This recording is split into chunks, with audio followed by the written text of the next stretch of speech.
আসসালামু আলাইকুম। নতুন আরেকটি ভিডিওতে সবাইকে স্বাগতম। এর আগের একটি ভিডিও থেকে আমরা দেখেছিলাম কিভাবে লিথিয়াম আয়ন ব্যাটারি পুরান ল্যাপটপ ব্যাটারি থেকে সংগ্রহ করতে হয়। আজকের এই ভিডিওতে আমরা একটি লিথিয়াম আয়ন ব্যাটারির চার্জার তৈরি করব। চার্জারটি তৈরি করতে আমাদের প্রয়োজন হবে কিছু সাধারণ জিনিস। একটি পিভিসি পাইপ, যা আমি একটি লিথিয়াম আয়ন ব্যাটারির সমান করে কেটে নিয়েছি। দুটি আয়রন প্লেট এবং একটি TP4056 lithium ion battery charger module.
ব্যাটারিটি চার্জের পূর্বে প্রথমে লিথিয়াম আয়ন ব্যাটারিটি ভোল্টেজ মেপে নেই।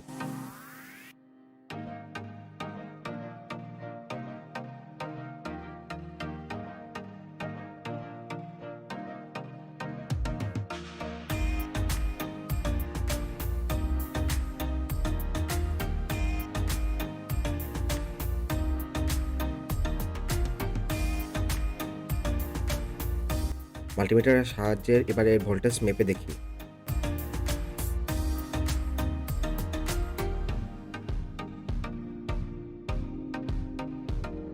ভিডিওটি ভালো লাগলে লাইক করবেন। নতুন আরও ভিডিওর জন্য আমাদের চ্যানেলটি অবশ্যই সাবস্ক্রাইব করবেন। আসসালামু আলাইকুম।